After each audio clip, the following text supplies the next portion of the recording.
While I was trying on the wedding gown, one of Felix Gilbert's best buddies suddenly tagged me in the group chat. Hey, the invitations go out the day after tomorrow. You still haven't noticed the bride's name isn't yours. I stared at myself in the mirror wrapped in white, and for a second my mind went blank. The next second, a voice message from Felix's childhood friend popped up. I bet Felix, she wouldn't figure it out until you got the invitation. He changed the bride to Kate Pruitt. You're way too laid back about this. Better make him change it back, or is this wedding even happening? I slowly peeled the gown off, and a wave of cold revulsion swept through me. Kate Pruitt was Felix's first love, the pure, untouchable ideal of their whole circle. But marrying me was something Felix had sworn to on his own, in front of both families. And now, in the middle of planning our wedding, they turned my dignity into the stake of a bet. Felix, that's a rotten move. I bet she'll come crying and begging you when she finds out. I bet she won't even dare get mad. Loser covers the whole yacht party next month. A notification from someone I'd flagged for special alerts jumped onto the screen. Kate had posted a set of photos in a limited edition wedding gown. Thank you to a certain someone who stayed up 3 nights and pulled strings to borrow this dream dress for me. Dream come true. Underneath, Felix had replied with a heart calmly. I like the post. Then, I disbanded the wedding planning group chat and bought a ticket on the slow train to the Highlands. No wedding then. Going to feel the wind up in the Highlands. Clear my eyes out. That sounded good. The cold overhead lights of the bridal shop glinted off the mirror. I gathered the skirt up bit by bit and handed it back to the clerk. The clerk hurried after me with a measuring tape, smiling. Miss Fox, do you want the waist taken in another ½ inch? Mr. Gilbert said the wedding has to be perfect. Looked at the white gown in her hands. My voice flat. No more alterations. The wedding's off. Give this gown to your next customer. The clerk froze, then chased after me clutching the contract. Miss Fox, if you cancel, the fitting fee and deposit are non-refundable. Pulled the card from my bag and pressed a pen to the paper. Deduct whatever you need to. Don't contact Felix again, and don't contact my parents either. Stepping out of the shop, the sunlight was blinding, washing everything white in front of me. On my phone, the wedding planner was still asking about the flower wall. color scheme. I leaned against the roadside railing and canceled it all. One line at a time. The hotel banquet, the makeup, the car fleet, the $30,000 cancellation penalty went through fast. Planner's voice was hesitant. Miss Fox, does Mr. Gilbert know about this? This morning he had us swap the bride's name card over to Miss Pruitt. Said it was a joke. You know. I stared at the payment successful line on the screen and said quietly, he likes his games. Let him plan it himself. Then my mother's call cut in, the neighbor's laughter filling the background. She lowered her voice, but the delight in it leaked through anyway. Stacy, Felix sent someone over with fish maw and sea cucumber. The whole neighborhood saying how lucky you are. He even promised you the grandest wedding in the whole city. Stop being so stubborn. Men have their social obligations. That's normal. Just grit your teeth and it'll pass. I asked her mom, what if the bride on the invitation isn't me? She paused and her voice dropped at once. Don't talk nonsense. Man like Felix willing to marry you. That's your good luck. Don't blow some little thing up and make both families look bad. I let out a small laugh. Got it. You go put those gifts away. After I hung up, I dialed Felix. The second the call connected, Kate's soft, coy laughter slipped into my ear. First, someone egged him on. Felix, your wife's checking up on you, huh? Better sweet talk her. Don't actually let the wedding slip away. Felix's voice was lazy. Stacy Fox, what's the matter with you now? I watched the traffic and asked him, betting with the name on the wedding invitation. Was that fun? There was a beat of silence on his end. Then the clink of glasses again. Felix sounded like he was laughing. The invitations haven't been printed yet. I'll change it back tomorrow. It's nothing. Kate just got back from overseas. Everyone was only teasing her for fun. I said, so my dignity is just a chip you all throw down to keep her happy. Felix clicked his tongue. You're about to become Mrs. Gilbert. And you can't even find this much room in your heart. Kate's health is fragile. She only wanted to wear a wedding gown. Once I have that dream come true. On the other end, Kate spoke up softly. Felix, please don't fight with Stacy because of me. I'll just take off the gown and give it back to her. Felix's voice went gentle at once. It's not your fault. She's been in a mood lately. I looked down and saw Kate's post had updated again. Beside 2 movie tickets was Felix's hand resting on the steering wheel. That Cartier watch on his wrist. I bought it after half a year of working side jobs. On top of my hours at the pet rescue shelter. Grinding through night after night. The caption read, for all the days ahead. Thank you for always being the one I can fall back on. When Felix spoke to me again, his patience was gone. Casey, can you stop being such a killjoy? You're out of your mind. The call cut off. Standing there at the corner, I wiped out 3 years of photos from our joint account in one tap. My phone buzzed again. Felix had sent over $5,200 with a note. Buy yourself a bag. Quit making a scene standing in front of the subway turnstile. I sent the transfer back, then set Felix's profile to Do Not Disturb. A message came through fast. Stacy, that's enough. I'm handing you a way out, so take it. Don't push me till I lose my patience. I gave a cold laugh and didn't reply. That night, I went back to the newly-wed apartment and started packing up my things. Boxes were stacked in the corner. I tossed my shelter ID badge into one of them because of one line from Marina, a Gilbert daughter-in-law. Hanging around with strays all day is beneath us. I'd handed in my resignation to Rachel just last week. Looking back now, it was almost funny. I was bending down to dig out the tape when Felix's video call suddenly popped up. I hit accept. On the screen were the warm-lit shelves of an upscale pet store. Kate stood beside him holding a ragdoll cat, and Felix had a bag of imported cat food in his hand, his brow slightly furrowed. Why won't you take the money? I ripped off a strip of tape. I don't need it. Felix's voice turned cold. You don't need it. Is that salary of yours enough to cover the breakup penalty? Don't make yourself look pathetic just to spite me. Kate leaned in toward the camera. Her eyes reddened at just the right moment. Stacy, is it because I tried on the wedding gown yesterday that you're angry with Felix? I looked at the cat in her arms and said quietly, there's discharge in its ear. You shouldn't just be busy taking pictures. Get it checked first. Kate's expression stiffened for a second, and Felix immediately blocked the camera. Can you not talk to a person like you're training some animal? My hand on the tape went still. He used to love watching me tend to animals' wounds. He said that when I bent my head over them, my whole self seemed to glow. Kate bit her lip. It's all my fault.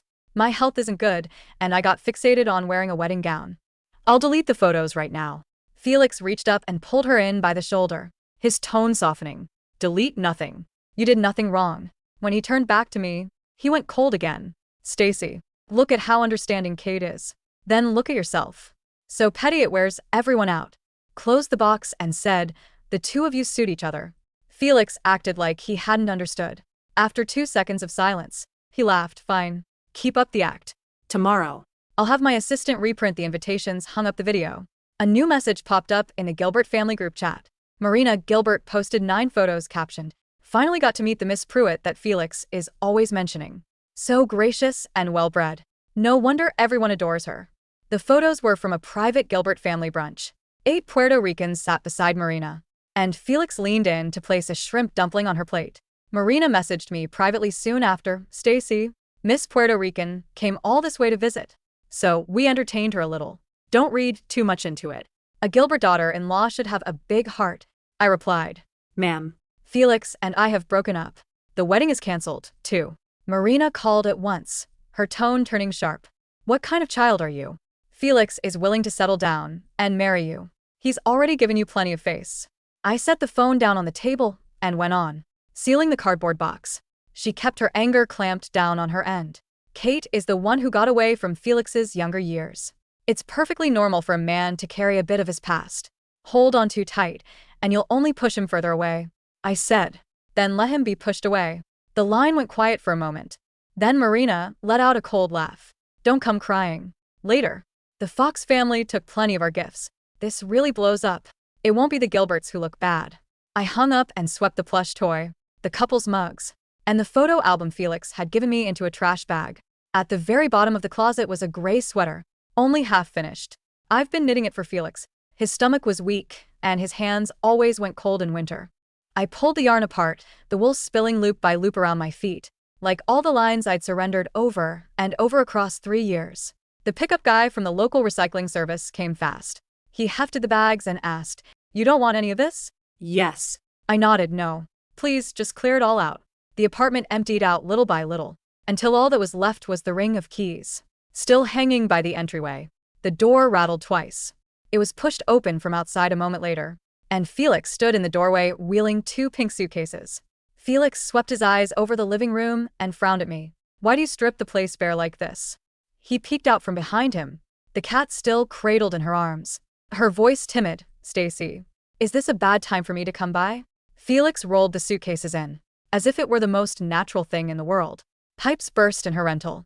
It's not safe for a single girl to stay at a hotel, so she'll stay here with us for a few days. I asked which room.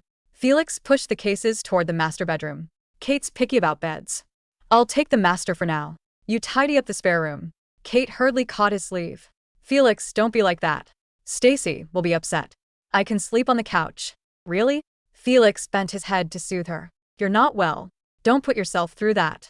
He lifted his eyes to me, his voice cool. You're going to be the lady of this house anyway. Can't you show a little grace? This isn't my house. Felix's brow relaxed. Good, as long as you know it. I paid for the newlywed apartment. You arranged a few pieces of furniture. That doesn't mean you get to put on airs. I reached over and lifted the keys off the entryway hook. The metal was cold against my palm. Kate said softly, Stacy, don't misunderstand. Felix just worries something will happen to me. In his heart, he still cares about you most. I looked at her.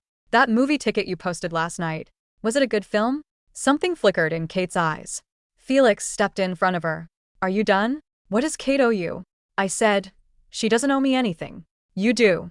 Felix stared at me, a thin smile tugging at his mouth. Here we go again. Stacy, every time you're unhappy, you threaten me with a breakup. Is it fun for you? I Pulled out the black suitcase I'd packed long before.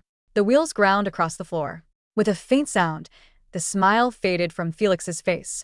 Where are you going? I changed my shoes at the entryway, my voice calm. No need to tidy the spare room. The apartment is all yours now.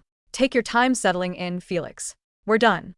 The train heading toward the Highlands was an old model, its diesel engine, humming with a low, rhythmic vibration that vibrated through the floorboards and into the soles of Stacy's boots.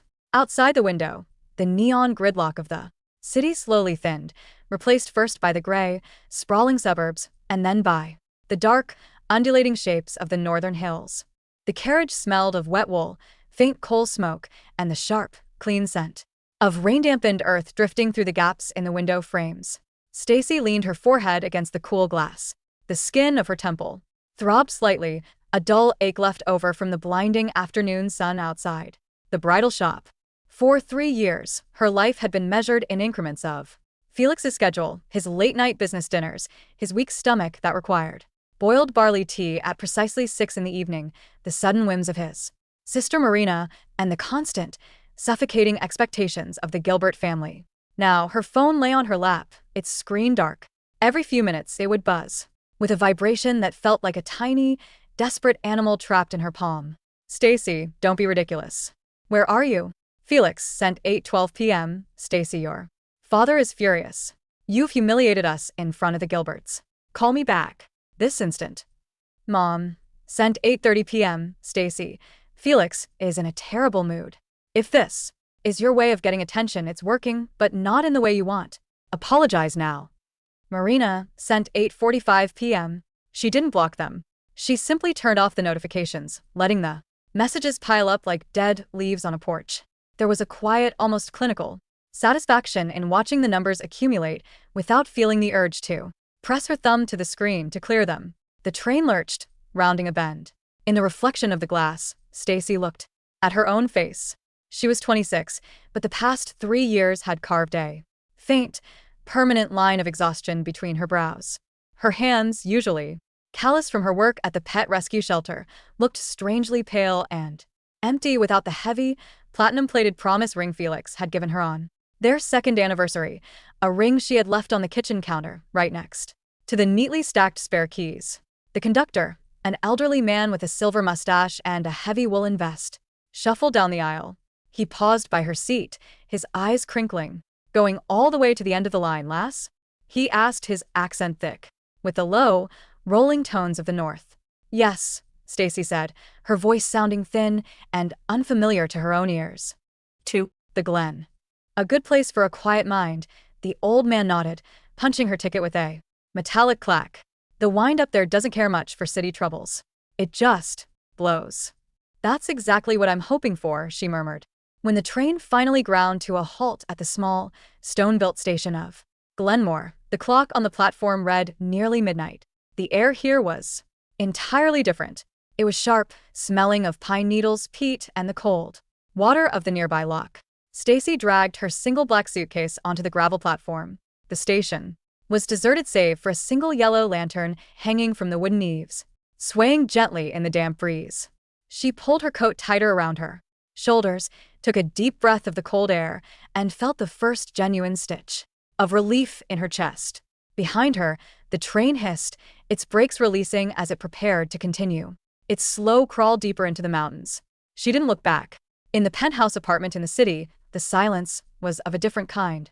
It was heavy, tense, and smelled faintly of expensive takeout and stale perfume. Felix Gilbert stood in the middle of the living room, his hands shoved deep into his pockets. He was still wearing the bespoke charcoal suit he'd worn to his afternoon meeting, though the tie was loosened and his collar was open. His gaze was fixed on the kitchen counter. The keyring sat exactly where Stacy had left it. Next to it was a small, square box containing the platinum ring. She really took everything, Kate Pruitt said from the doorway of the master bedroom. She was wearing one of Stacy's oversized linen shirts, the one Stacy used for painting the shelter kennels, and her hair was damp from the shower. She looked small, pale, and thoroughly out of place against the sleek, minimalist Italian marble of the kitchen. Felix, I think she's really angry this time. Maybe we shouldn't have. She's not angry, Felix said, his voice clipped. He walked over to the counter, picked up the ring, and tossed it into a small decorative bowl with a sharp clink. She's throwing a tantrum. She does this when she wants to prove a point. She'll stay at her mother's house for 2 days. Wait for me to send a car, and then she'll come back. But the wedding planner called me, Kate whispered, her fingers nervously tugging at the sleeve of the shirt. She said the contracts are canceled. All of them. The ballroom, the caterers, the florist. She said Stacy paid the cancellation fees out of her own account. Felix paused, his brow furrowing. How much? Nearly $40,000, Kate said. The planner said Stacy didn't even argue. She just signed the authorization forms and told them to stop contacting her. A flicker of annoyance passed over Felix's face, followed by a strange, cold sensation in his stomach. $40,000 was not a small sum for Stacy. Unlike him, she didn't have a trust fund or a seat on the board of Gilbert Holdings. She lived on her shelter salary and the occasional freelance design gig. For her to throw away that much money just to cancel a booking? She's trying to punish me, Felix muttered, pulling out his phone. He dialed her number again, but it went straight to voicemail. He hung up and dialed his sister, Marina. Felix. Marina answered immediately, her voice loud over the sound of background music. Is Stacy back yet? Mother is having a fit. The Pruitts are coming over for brunch tomorrow, and she wants to make sure everything is sorted. She's not back, Felix said, walking toward the floor-to-ceiling windows that looked out over the glittering city skyline. Did she call you? No. She sent me some ridiculous text saying you two broke up and the wedding is off. I told her to grow up, but she didn't reply. Marina snorted. Honestly, Felix, you've spoiled her. She thinks because she's been around for 3 years, she can dictate terms to us. Let her stew. When she realizes what she's missing, when she has to go back to living in that cramped apartment with 3 roommates, she'll come back begging. She didn't go to her old apartment, Felix said, his voice dropping. I sent my driver, Greg, to check. The landlord said she cleared out her storage locker there 3 days ago, and her mother doesn't know where she is either. She's been calling me every 10 minutes crying about the gifts we sent. Then let her hide, Marina said indifferently. We have more important things to worry about. Kate is back, and the family is much happier with her anyway. By the way, the group chat is going wild. Toby wants to know if the bet is still on. Felix's fingers tightened around his phone. The bet. It had started as a joke during a late-night drinking session at the yacht club. Toby had sneered, saying Stacy was too plain, too quiet, and too desperate to climb into their social circle to ever walk away from a Gilbert, no matter what they did. Felix, slightly drunk and irritated by Stacy's recent insistence that they spend quiet time together instead of attending his family's endless charity galas, had agreed. He'd wagered $50,000 that he could put Kate's name on the wedding invitations and Stacy wouldn't even dare to bring it up until the day they were sent out. He had expected Stacy to find out, of course. He had expected her to cry, to confront him in private, and then, as she always did, to forgive him after he bought her some expensive trinket or promised to donate to her animal shelter. He hadn't expected this silence, this cold, Absolute void, where her presence used to be. Felix. Kate's voice broke his thoughts.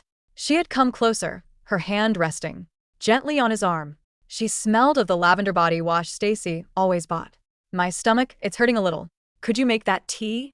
The one you usually have. Felix looked down at her. Her eyes were wide, watery, and delicate. For years, she had been the beautiful, fragile girl who had left him to study in Paris. The one he had pined after while Stacy quietly mended his life, kept his schedule, and made sure his chronic gastritis didn't flare up during board meetings.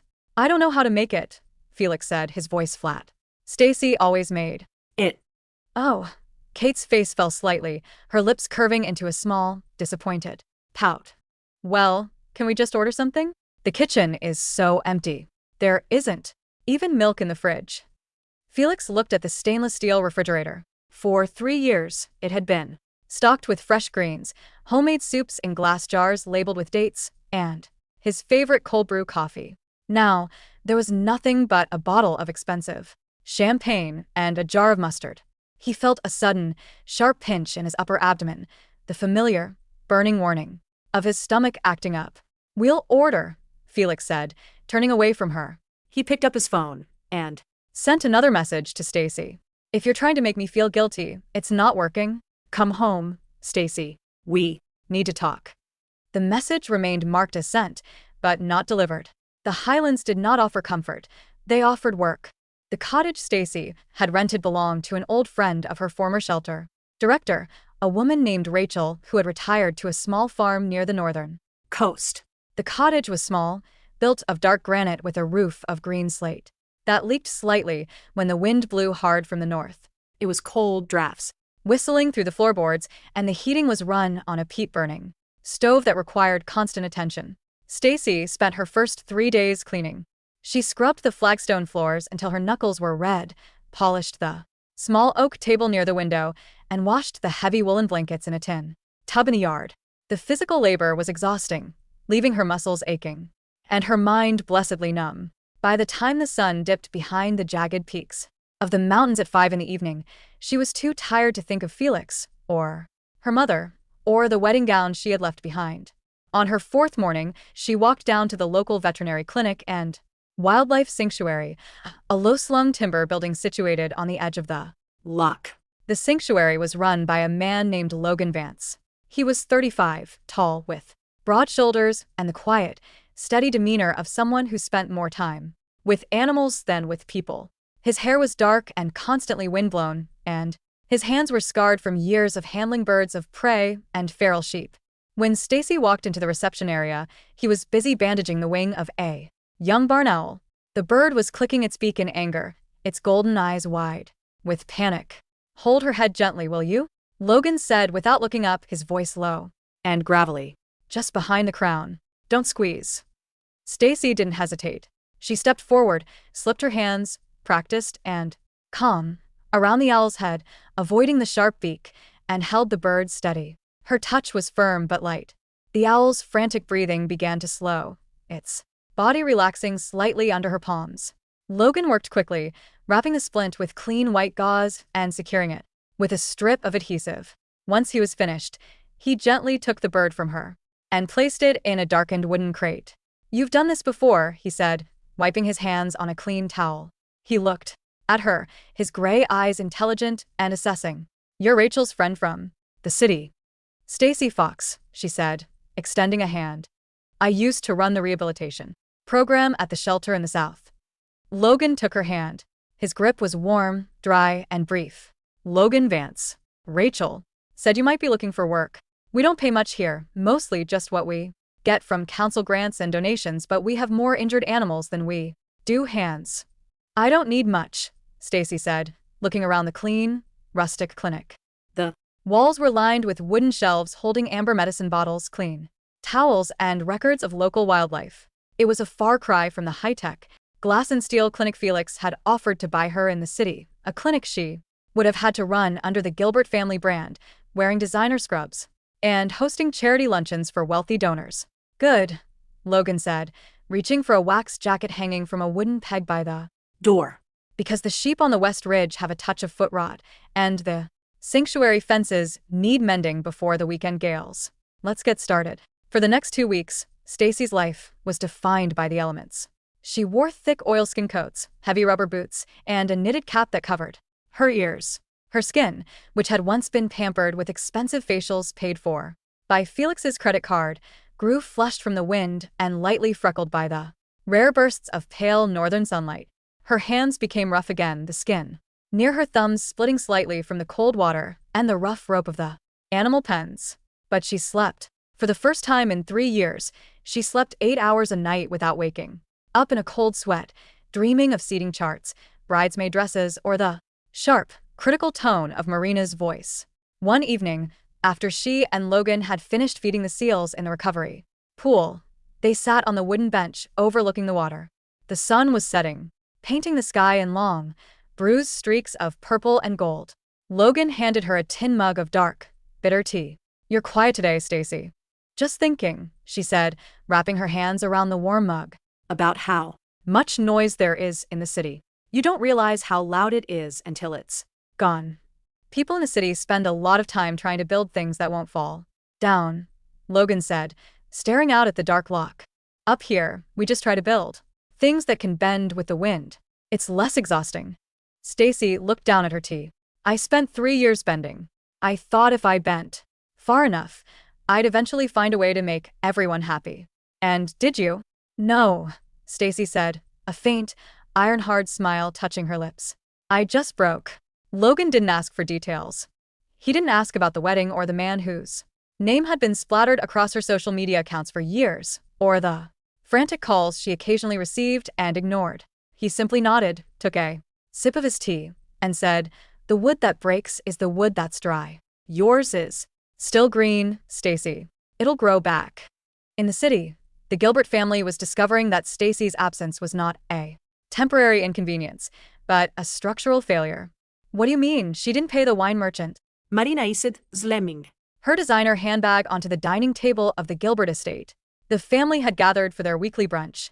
Felix sat at the head of the long mahogany table, looking pale and distinctly thinner. His stomach had been acting up for 10 days straight, and the prescription medication his doctor had given him was doing nothing but making him drowsy. Stacy handled the wine merchant, Felix said, his voice raw.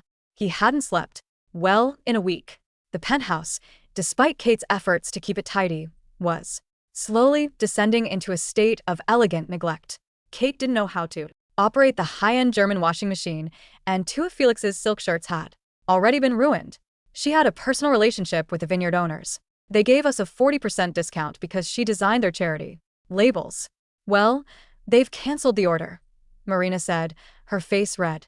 "And they're charging us full price for the bottles we already opened for the pre-wedding tasting. That's $12,000. And the florist is refusing to return our calls because Stacy was the one who signed the exclusivity agreement." "Felix," Mrs. Gilbert said from the other end of the table, her voice icy. She was a formidable woman with perfectly coiffed gray hair and a pearl necklace that seemed to choke her throat. "This has gone far enough. The invitations were supposed to be mailed last Tuesday. If we don't send them by tomorrow, we will have to push the wedding back to autumn. The social calendar is booked solid.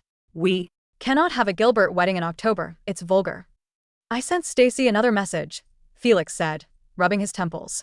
She isn't answering. Her mother says she doesn't know where she is either. Her mother is a useless social climber, Mrs. Gilbert spat. "She's been calling me every day begging us not to call off the wedding. She even offered to find Stacy herself, but she has no leverage. Stacy has always been the stubborn one in that family." "Felix," Kate said softly from his side. She was looking at her plate, her fingers nervously twirling a fork. Maybe we should just have a smaller wedding? Just a small gathering? It doesn't have to be so big." "A small wedding?" Marina laughed, a sharp, unpleasant sound. "Kate, darling, you're very sweet, but you clearly don't understand how things work here. A Gilbert wedding is an event. We have 500 guests, 3 foreign ambassadors, and the entire board of Gilbert Holdings attending. We can't host a small gathering like we're some middle-class family from the suburbs." Kate's face went pale, her eyes instantly filling with tears. "I'm sorry. I just thought since Stacy is gone."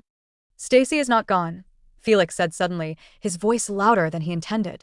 The Entire table went quiet. He stood up, his chair scraping loudly against the hardwood floor. She's throwing a fit. I'm going to find her, and I'm going to bring her back. We'll have the wedding as planned. With whose name on the invitation? Marina asked, her eyes narrowing. Stacy's? Or Kate's? Felix looked at Kate. Her fragile, beautiful face was wet with tears, her shoulders trembling. She looked like a delicate porcelain doll that would shatter if he spoke too harshly. Then he thought of Stacy.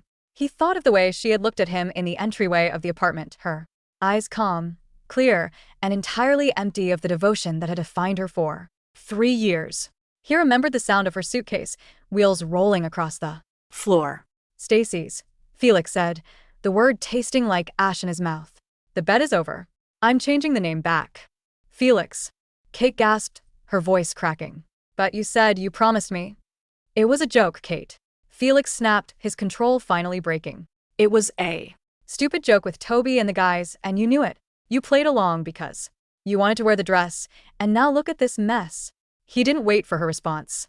He turned on his heel and walked out of the dining room, leaving his mother's angry shouts and Kate's soft, pathetic sobbing behind him. Once inside his car, he dialed his assistant, Mr. Lin. Find her, Felix commanded, his voice shaking with a mixture of anger and physical pain from his stomach. I don't care how many private investigators you have to hire. Find out where Stacy Fox is. It took Mr. Lin 3 days to find her. Stacy had been careful, but she hadn't been trying to disappear into the federal witness protection program. She had simply bought a train ticket with her own debit card and rented a cottage through a local agency under her own name. On a gray, drizzling Thursday afternoon, a sleek, black Mercedes sedan, entirely out of place among the battered tractors and muddy SUVs of the Glen, pulled up outside the Glenmore Veterinary Clinic. Stacy was inside the small barn behind the clinic, bottle feeding an orphaned lamb whose mother had been lost to a cliff fall. The lamb was warm and greedy, its small tail wagging frantically as it drank. The door of the barn creaked open, letting in a draft of cold air and the smell of expensive cologne. Stacy didn't look up. She kept her eyes on the lamb, her fingers gently steadying its head. Stacy. Felix's voice was different than she remembered. It lacked its usual lazy, arrogant cadence. It sounded thin, tired, and desperate. You should close the door, Stacy said, her voice even and calm. The draft isn't good for the lambs. There was a pause, and then the heavy wooden door clicked shut. Footsteps approached, his expensive leather shoes squelching softly on the straw-covered dirt floor. Look at you, Felix said, his voice a mix of disbelief and anger. You're living in a barn. You're wearing, what is that? An oilskin? You look like a peasant, Stacy. Stacy pulled the bottle away from the lamb as it finished the last of the milk. She wiped the black rubber nipple with a clean cloth, gently patted the lamb's head and placed it back into its pen. Only then did she turn to face him. Felix looked terrible. His hair, usually perfectly styled, was damp and messy from the rain. He had dark circles under his eyes, and his expensive wool coat was stained with gray mud around the hem. He looked like a man who had been traveling for 24 hours without sleep. Why are you here, Felix? She asked. Her voice held no anger, no resentment, no hurt. It was the voice she used when talking to a stranger who had walked into the clinic looking for directions. Why am I here?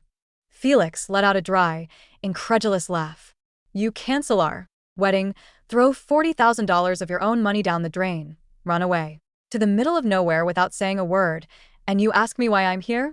Stacy, you've made a laughingstock of both our families. Your mother is on the verge of a nervous breakdown. My sister is furious. The invitations are delayed, and the entire city is talking about us. The city is always talking about something, Stacy said, leaning against the wooden railing of the pen. She crossed her arms. They'll find something else to talk about next week. This isn't a joke, Stacy. Felix stepped closer, his hands clenched into fists at his sides. I came all the way up here to give you a way out. I talked to the printers. I changed the name back to yours. The invitations are ready to go out tomorrow. All you have to do is get in the car, come back to the city with me, and we can forget this ever happened. Stacy looked at him. She looked at his expensive coat, his manicured hands, his handsome, petulant face. For 3 years, this man had been the center of her universe. She had lived in his shadow, breathed his air, and let his family treat her like an unwelcome guest who should be grateful for the crumbs they threw her. Now, looking at him, she felt nothing but a profound, hollow sense of pity. "Did you bring Kate's suitcases back to the apartment?" she asked softly. Felix flinched. Her pipes were fixed. She moved back to her own place. "But she got to wear the gown," Stacy said, a small, genuine smile touching her lips. "The limited edition one you stayed up 3 nights to borrow for her. I Hope she looked beautiful in it." "Stacy, it was for her social media." Felix stepped closer, his voice dropping into a pleading register she had never heard from him before. "She was sick, Stacy. She's always been fragile. She just wanted to feel special. For a few days. You know you're the one I'm marrying. You're the one who fits in my life. You're the one my mother approved of. Your mother approved of me because I was quiet, cheap, and didn't make trouble." Stacy corrected him gently. "She approved of me because she knew she could walk all over me and I'd just smile and ask if she wanted more tea. and You married me because I was convenient. I took care of your house, your stomach, and your schedule, and I didn't ask for anything in return except a little bit of respect. I gave you respect," Felix argued, his voice cracking. "I bought you a car. I Offered to buy you a clinic. You offered to buy me a brand," Stacy said. "You wanted a pretty, compliant wife who ran a charity animal clinic under the Gilbert name so your family could get a tax write-off and look good in the papers. You never cared about the Animals. You never cared about what I actually wanted." "That's not true," Felix whispered. "I loved you." "No," Stacy said, shaking her head. "You loved having me. There's a difference." The barn door creaked open again. Logan walked in, carrying a heavy sack of feed on his shoulder. He stopped when he saw Felix, his eyes moving slowly from Felix's muddy leather shoes to his pale, tense face. "Everything all right here, Stacy?" Logan asked, his voice low and steady. he Didn't drop the sack, but his posture was alert, his broad frame blocking the light from the door. Felix looked at Logan. He saw the rugged clothes, the wind-burned face, the quiet, masculine competence that he himself lacked. A sudden, ugly surge of jealousy flared in Felix's chest. "Who the hell are you?" Felix spat, stepping toward Logan. "This is private. Family business. Get out." Logan didn't blink. He slowly lowered the sack of feed onto a wooden pallet, then stood up to his full height. He was half a head taller than Felix, and his shoulders were twice as broad from years of hard, physical labor. "I run this place," Logan said, his voice dangerously quiet. "And Stacy is my staff. If she wants you to leave, you leave." "Stacy is my fiancée," Felix shouted, pointing a finger at Stacy. "She's coming back to the city with me." "I'm not your fiancée, Felix," Stacy said. Her voice was quiet, but it had the weight of iron. "I told you that 2 weeks ago. I left the ring on the counter. The wedding is cancelled. I'm not going back." Felix turned back to her, his eyes wild. "Stacy, you can't do this. What about your family? Your mother?" "My mother will survive," Stacy said. "She spent her whole life worrying about what other people think. It's time she learned to worry about something else. And as for me, I'm exactly where I want to be." "You're going to stay here?" Felix looked around the dusty, drafty barn with a look of pure disgust. "In this dump? With these people? Cleaning up animal filth for peanuts?" "Yes," Stacy said, looking him dead in the eye. "Because here, even the filth is clean. It doesn't pretend to be anything else." Felix stared at her. For the first time, he saw the absolute finality in her expression. There was no anger to negotiate with, no hurt to soothe with money or promises. There was only a vast, cold indifference that no amount of Gilbert wealth could ever bridge. His stomach suddenly seized, a sharp, agonizing cramp that made him gasp and press a hand to his abdomen. He bent double, his face going pale. Stacy watched him. For 3 years, she would have panicked at that sight. She would have dropped everything, rushed to his side, rub his back, and spent hours brewing the barley tea to soothe his pain. Now, she simply stood there, her hands loose at her sides. "You should see a doctor about your stomach, Felix," she said quietly. the "Stress isn't good for you." Felix looked up at her through his pain, his eyes wide with a sudden, terrifying realization. She didn't care. She really, truly didn't care anymore. "Let's go, buddy," Logan said, stepping forward and placing a heavy hand on Felix's shoulder. The grip was firm, brooking no argument. The road back down. The glen is slick in the rain. You'll want to start driving before it gets dark. Felix tried to shake Logan's hand off, but his physical weakness and the sharp pain in his stomach made it impossible. He let himself be led out of the barn, his leather shoes slipping in the mud as he went. Stacy stood in the quiet of the barn, listening to the sound of the Mercedes engine starting up, its wheels spinning in the gravel before it finally drove away, the sound fading into the steady, soft patter of the Highlands rain. She took a deep breath. The air smelled of wet straw, pine, and the clean, cold earth. She walked back to the lamb's pen, leaned over, and let the small animal nuzzle against her hand.